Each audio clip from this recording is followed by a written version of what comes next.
এখানকার যিনি জেলা সভানেত্রী ছিলেন, সেদিন আমাকে একটা মেসেজ করেছিল যে আজকে আমি বিজেপি ছাড়লাম।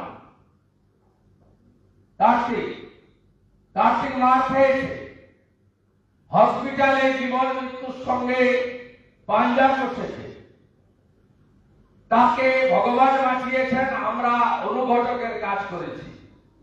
সেই কার্তিক যখন গত পরশুদিন পুনরায় একটা কর্মচারী ছিল এখানে মন্ডল প্রেসিডেন্ট, আগে যিনি জেলা প্রেসিডেন্ট ছিলেন তার ব্যক্তিগত কর্মচারী ছিলেন, তিনি তার ক্ষমতার বলে তাকে করেছিলেন। রাজনীতি এবং আগামী দিন তাদের জন্য মসৃণ থাকবে। তাই আমি এই কথাটা আমার নেতৃত্বকে বলতে চাই, আপনি যদি প্রকৃত কার্যকর্তা হন, আপনার সামনে যদি আদর্শ লক্ষ্য ব্যক্তিবাদের উপরে থাকে, তাহলে আপনাকে সাময়িক হয়তো কষ্ট স্বীকার করতে হয়, কিন্তু আপনি পার্মানেন্ট শান্তি এবং সুখ পেতে পারেন। এই জন্য ধৈর্য এবং আজকে নমিনেশন ছিল সংগঠন পর্বে, একটাই নমিনেশন আমি বলেছি, আইনজীবী মলয় সিনহা, টেস্টেড এবং ট্রাস্টেড মলয় সিনহা। আগামী দিনে যদি ওনার নমিনেশনে কোনো ত্রুটি না থাকে, তাহলে ধরে নেওয়া যেতে পারে উনি আগামী বিধানসভা নির্বাচনে সাংগঠনিক অভিভাবকত্বের জায়গাটা, প্রাক্তন সভাপতি যার নেতৃত্বে আমরা প্রায় 1000 পঞ্চায়েত জিতেছি তমলুক সাংগঠনিক জেলায়, 2200 জিতেছি এই জেলায়, তার মধ্যে এখান থেকে 1000 আর ওপার থেকে 1200, আমরা 2200 পঞ্চায়েত জিতেছি পূর্ব মেদিনীপুর জেলায়, যেটা রেকর্ড এত ছাপ্পা সন্ত্রাসের পরেও। আমাদের মধ্যে প্রদীপ দা আছেন প্রাক্তন সভাপতি, আমাদের মধ্যে নীলাঞ্জন অধিকারী আছেন, আমাদের বলিষ্ঠ নেতা, রাজ্যের বিভিন্ন জেলার দায়িত্ব নিয়ে কাজ করেন, অশোক দিন্না মহোদয় রয়েছেন, আমাদের প্রাক্তন বিধায়ক এবং এই লোকসভার যিনি কনভেনার, আমাদের মধ্যে প্রাক্তন সাংসদ মাননীয় 2 মাস বাড়ির বাইরে থাকতে হয়েছে, গাছ থেকে পড়ে যাচ্ছে, ছাদ থেকে পড়ে যাচ্ছে, বিষ খেয়ে মরে যাচ্ছে, পুকুরে ডুবে মরে যাচ্ছে, মামলা হলেই 1 নম্বর আসামি হলো মেঘনাথ পাল। মাথা নত করেনি, লোভে বিক্রি হয়নি, লোভে বিক্রি হয়ে যায়নি। তাই মেঘনাথ দাকে আমি আমার শ্রদ্ধা জানাই। আমাদের আরেক জিএস বিরোধী দলনেতা জেলা পরিষদ পার্টির বলিষ্ঠ কার্যকর্তা বামদেব গুচ্ছাইত আছেন আমাদের সঞ্চালক আরেক জিএস আমাদের বিশ্বনাথ ব্যানার্জি, এবং এর বাইরে সুস্মিতা বড় আছেন, আরেক জিএস আমাদের নন্দকুমারকে নেতৃত্ব দেন। সর্বোপরি সম্মানিত মঞ্চ সম্পাদকরা সবাই আছেন, অন্যান্য সবাই মোর্চারা ভাইরা বোনেরা আছেন।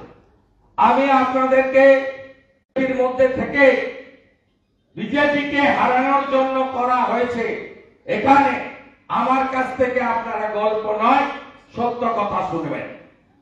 শ্যামল বলে একটা মাল আছে, এই মালটা এমপি হতে চেয়েছিল, এই মালটা এমপি হতে চেয়েছিল, এই মালটা এমপি হলে এখানকার রেজাল্ট কি হতো আপনারা জানেন।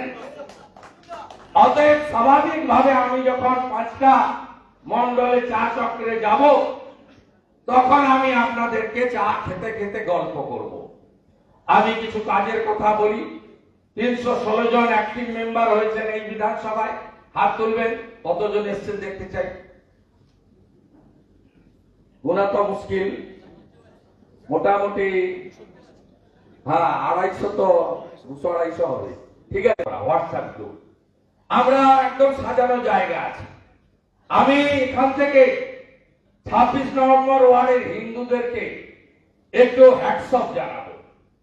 2 দিন আগে 26 নম্বর ওয়ার্ডে আজিজুল বাহিনী ওখানে এসেছিল হিন্দুদের উপর আক্রমণ করতে। হিন্দুরা যেভাবে তাকত দেখিয়েছে, আমি 26 নম্বর ওয়ার্ডের জন্য সবাইকে হাততালি দিতে বলবো। জয় জয় শ্রীরাম, জয় জয় শ্রীরাম। হলদিয়ার হিন্দু, হলদিয়ার হিন্দু। আপনাদের বড় করে রামনবমী এবারে করতে হবে। হয় একটা তো বেরিয়ে গেছে চৈতন্যপুর রামপুর, সকালে তো নাকি সোমনাথ। আমাদের বিকালে গিরিশ মোড়ে জমায় রামনবমীতে। রামনবমী উৎসব কমিটি করবে, এটা পার্টি করে না, তা আমাদের অংশগ্রহণ করতে হবে। আর গোটা হলদিয়া রামনবমীর আগে ধ্বজে ধ্বজময় করে দিতে হবে, গেরুয়া ধ্বজে। রাজি তো? সব হিন্দুরা রাজি? তাকে দেখাবেন তো? আপনারা শুধু জিহাদিদের দ্বারা আক্রান্ত হননি। আমি শুভেন্দু অধিকারী 2021 2রা মে রাত্রি 8টা হলদিয়া এসডি অফিসের সামনে হলদিয়া বিবেকানন্দ গভর্নমেন্ট স্পন্সর বিদ্যালয় সার্টিফিকেট নিতে এসে আমি নিজে আক্রান্ত হয়েছি। ওই দিন আমার মৃত্যু হতো। জিহাদিরা এত বড় বড় পাথর ছুড়েছে, কেন্দ্রীয় স্বরাষ্ট্র দপ্তর সিআরপিএফ এর বুলেট প্রুফ গাড়ি থাকে আমার সাথে, আমি চড়ি না। ঈশ্বর ছিল, ভালো কাজে নেমেছি, সেই জন্য সেই দিনই আমি ওই গাড়িটায় ছিলাম। যারা ওই চত্বরে ছিলেন সেদিন আমার গাড়ির অবস্থা আপনারা দেখেছেন। একটা কাঁচের অস্তিত্ব ছিল না বাইরের দিকে। বুলেট প্রুফ গাড়ি থাকার জন্য ভিতরের কাঁচ সুরক্ষিত থেকে যায়, তাই প্রাণে বাঁচি। রাত্রি 1:45-এ লড়াই করে হলদিয়া থেকে নন্দীগ্রামে জেতার সার্টিফিকেট নিয়ে আমি হলদিয়া ছেড়েছিলাম। জিহাদিদের আক্রমণ কি হয় যারা চোখের সামনে দেখেননি তারা জানেন না। আমি দেখেছি উন্মত্ত জিহাদিরা এত বড় বড় পাথর নিয়ে ছুটছে, কার মাথায় লাগবে, কার ঘাড়ে লাগবে, কার পিঠে লাগবে, এই হিতাহিত জ্ঞান তাদের মধ্যে থাকে না।